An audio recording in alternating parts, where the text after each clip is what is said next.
इतनी बरातियाँ लाने की क्या जरूरत है? हमारे गांव में तो कोई इतनी बड़ी बगिया ही नहीं कि हम को बिटाल जाए। अरे ज्यादा लेकर आइयन तो जहाँ घूमा पड़ी, कम लेकर आइयन ना तो ये परेशानी हुई है ना हमें हुई है। देखो भाई, हमने सोचा था 500 बारात ले आएंगे, पर आपको देखकर इरादा बदल लिया।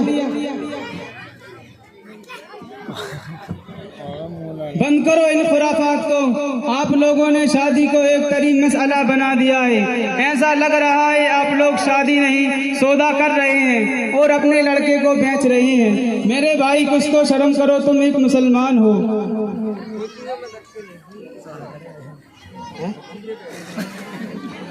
अरे बेटे, लड़के की परवरिश करने में कितना वक्त लगता है और कितनी मेहनत करनी पड़ती है। ये इतना बड़ा था जब पैदा हुआ था, तुम्हें क्या पता?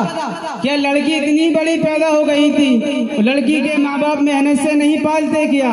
बल्कि आज के इस फुर्सतन दौर में लड़के के मुकाबले में लड़की की परवरिश करना और भी ज्यादा मुश्किल हो गया है। अरे बेटे, हमने उसी चीज को तो मांगा है जो आम तौर पर दी जाती है और जिनके देने का रिवाज है। रिवाज तो आप जैसे दुनियादारों ने बना लिया है कि आप सल्लल्लाहु अलैहि वसल्लम के दौर में और आपके साहबा इकराम के दौर में यही तरीका राइज था क्या? आज आप ही लोगों की वजह से बेचारे लड़की वाले परेशान रहते हैं। हालांकि शक लड़की वाले पर शादी में कोई खर्च नहीं, जो खर्च लड़के पर है। मेहर वलीमा और भी तरह के खर्च लड़के पर हैं। लेकिन आज उल्टी गंगा बह रही है। किसी शायर ने कहा है, अजब माशरा है हालात देखिए, अजब माशरा है हालात देखिए, दामाद मांगता है खैरात देखिए। और आपने गाड़ी का मुतालबा किया है। जब आपको गाड़ी का इतना ही शौक है तो आप खुद क्यों नहीं खरीद लेते? अरे बेटे, हम गाड़ी कहाँ से खरीद सकते हैं? हम जो कुछ भी कमाते हैं उससे हमारे घर का खर्चा ही पूरा नहीं होता। और जो हमारा बड़ा वाला बेटा है ना, वो तो बिल्कुल नाकारा है। कुछ कमाता धमाता तो है नहीं, और अगर कुछ कमाता धमाता है तो सब गुटकों में ही बर्बाद कर देता है। जब आप परेशानी की वजह से गाड़ी नहीं खरीद पा रहे तो क्या इन चचा की गाड़ी का शोरूम खुलाएं? अरे बाबू, हम तो इसे एक बात बता दिए कि हमारी इतनी गुंजाइश नहीं कि हम बगैर कर्जा की साइकिल दे दे। गड़ियत का नाम सुनकर तो हमारे चक्कर आ गए।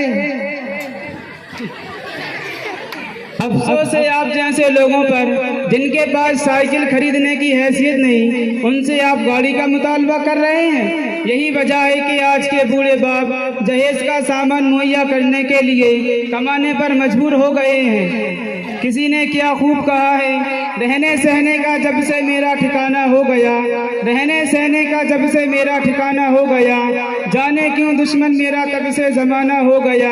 बेटियों की शादी की फिक्र में एक बूढ़ा बाप कल कमाने के लिए घर से रवाना हो गया और आपने कहा बाराती 300 साढ़े 300 लाएंगे।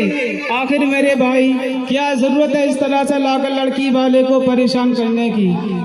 देखो भाई, हम घूम घूम कर सबकी बारात में गए हैं। अब देखो भाई, हम घूम घूम कर सबकी बारात में गए हैं। अगर अब हम अपने लड़के की शादी में गांव वाले आसपास के लोगों को नहीं लाएंगे, आप ही बताइए, लोग हमसे नाराज नहीं हो जाएंगे? इसमें नाराजगी क्या बात? आपने हदीस नहीं सुनी क्या जिसका मफहूम है अल्लाह ताला की नाफरमानी में मखलूक की इताअत करना और मखलूक को खुश करना ये जायज़ नहीं। आप सिर्फ वो काम कीजिए जिससे अल्लाह खुश और राजी होता हो। तो बाबू, बारात लाना क्या हराम है?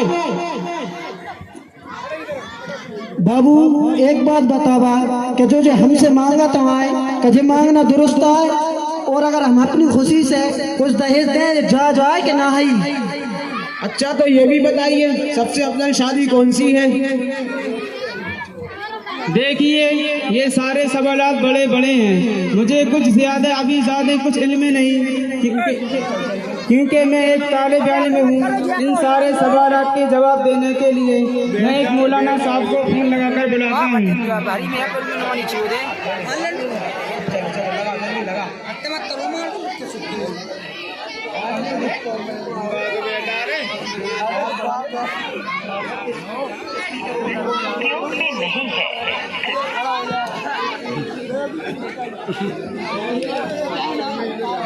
चल सलाम। अस्सलामु अलैकुम मौलाना साहब। वालेकुम अस्सलाम। मौलाना साहब आप कहाँ पर हैं? मैं एक मीटिंग के लिए बाहर जा रहा था। मौलाना साहब अपनी मशगूलियात से थोड़ा सा वक्त निकाल कर झन्ना चौक मदीना मार्केट के सामने हो रहे जलसे में आ जाएं। यहाँ कुछ लोग मसले के बारे में कस्मा पढ़ रहे हैं, यहाँ आकर अपना मसला हल कीजिए। आपका मसला बहुत अहम है, इसलिए मैं अभी आ रहा हूँ।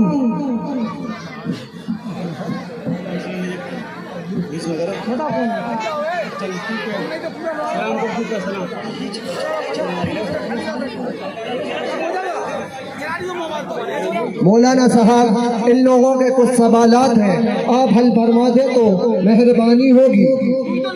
हाँ भाई बताइए क्या बात हो गई? मौलाना साहब ये बताइए बारात कब से ईजाद हुई, क्या ये ले जा सकते हैं? देखिए बारात ले जाना, देखिए मुकद्दर बारात ले जाने की इस्लाम में कतई इजाजत नहीं है। ये घरों का तरीका है और इसकी इजाजत इस तरह हुई। पहले अमन अमान का जमाना ना था, अक्सर डाकुओं से दो चार होना पड़ता था। दूल्हा दुल्हन और जेवर की हिफाजत के लिए बारात ले जाने की रस्म इजाजत हुई। अब तो अमन अमान का जमाना है, अब हिफाजत वगैरह कुछ मकसूद नहीं और रस्म का पूरा करना और नाम और ही मद्देनजर होती है। इसके अलावा बहुत सारे वफासिद इसके अंदर पाए जाते हैं। मसलन रियाकारी, तफाकुर, 20 कहकर 40 ले जाना, लड़की वालों का परेशान होना वगैरह वगैरह, इसलिए गलत और गैर इस्लामी है। और आज इस रस्म ने तो मुसलमानों को तबाह कर डाला है, इसलिए हमारे बाज़ अकाबिर मदनी को छोटी क़यामत और बारात को बड़ी क़यामत कहा करते थे। देखिए आप सल्लल्लाहु अलैहि वसल्लम ने अपनी बेटी का निकाह हज़रत अली से इस तरह से किया कि मजलिस निकाह में हज़रत अली खुद मौजूद नहीं थे। चंद सहाबा को बुलाकर आपने मुअल्लक निकाह पढ़ाया था। चुनांचे जब वो हाजिर हुए, उन्होंने कहा रजी तू मेरा